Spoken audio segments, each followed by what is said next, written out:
Start by flipping the vehicle upside down. Remove the pre-installed nut and bolt on the rear shock, then connect the rear shock to the shock housing with the provided nut and bolt.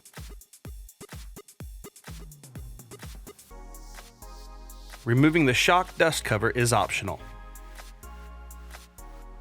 Slide the rear axle through the drive motor and the rear suspension bracket.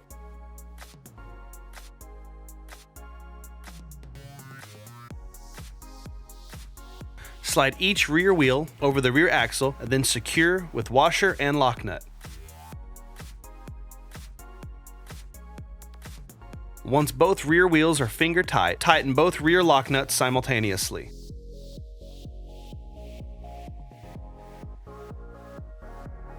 Slide the front wheels into place and then secure with washer and lock nut.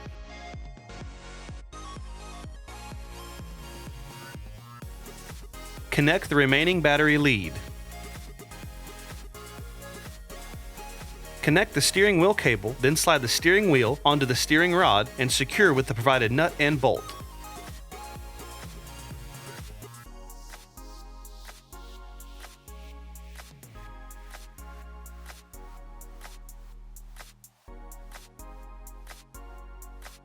The seat will snap into place.